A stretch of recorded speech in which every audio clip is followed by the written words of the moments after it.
I'm going to teach you in this video how to trap the king.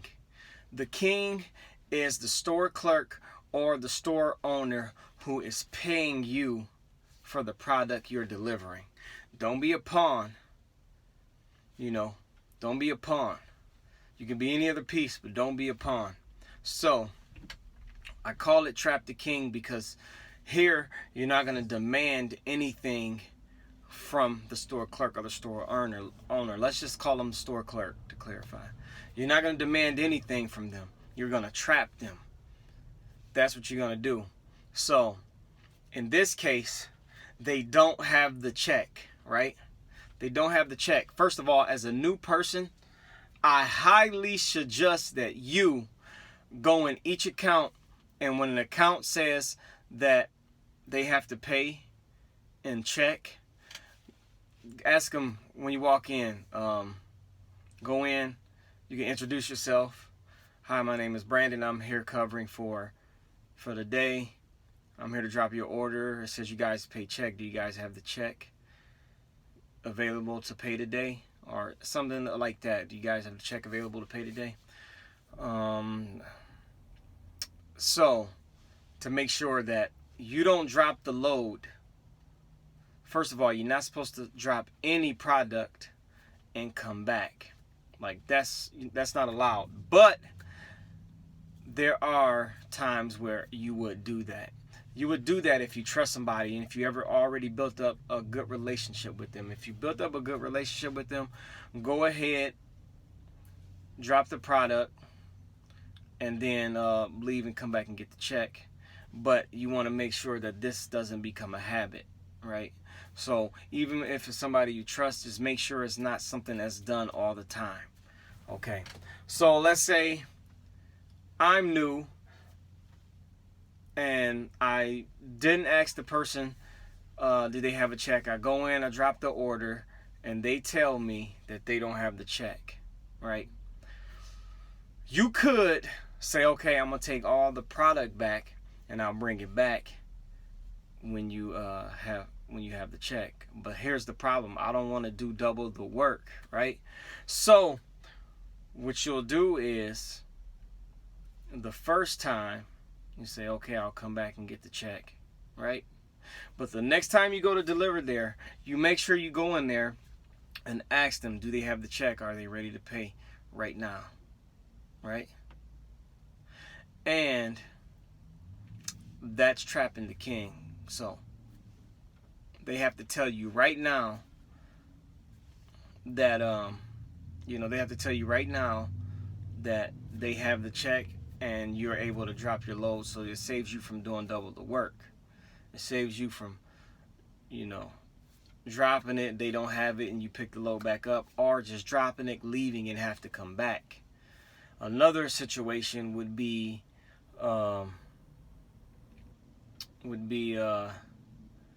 if you drop the if you went in and asked them for the check, did they have the check, and they say no, can you come back later? You can say, well, I'll bring the load later. And they may say, well, can you leave the load now?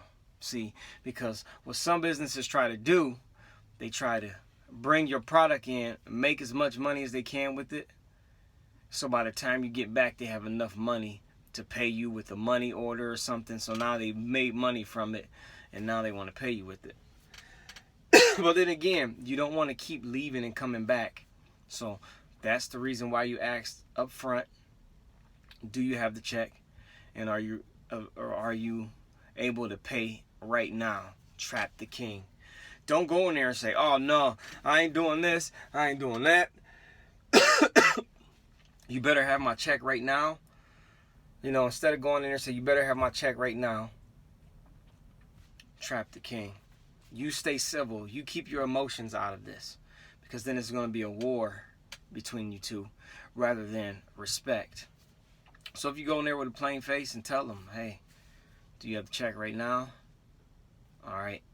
Well, I'm going to bring the product back when you do have the check. But next time I'm not going to be able to, come back because it interferes with my route throughout the day. Just keep it like that. They might get upset, they might get mad. You just keep a plain face. Don't get all emotional.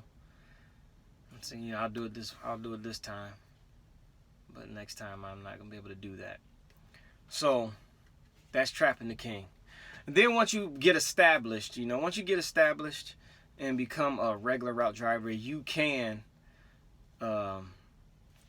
modify things how you want to, how it's built on, you know, your relationship with that customer, how often and what are their habits like. You know, if they're just trying to use you, you know, you don't let yourself get taken advantage of, but you are trapping the king and being as civil as possible the whole time. And let me add one more thing. When you do this method, let's say you go in there, they don't have it, you have to bring the product back. You make sure you call your bosses right away, because they know the games that are played out there. You call your bosses right away and say, look, I was at this account, they didn't have the check. I'm going to come back later and drop the load. But they may not even have a check then. So if they don't have a check, should I just bring the load back? Which they probably just gonna say yeah, because they don't want you waiting around for real. Just bring the load back. And you also can tell the people, look, you're not gonna get a delivery till next week.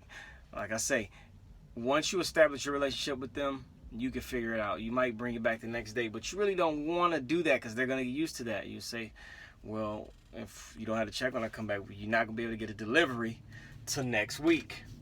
And that's also trapping the king.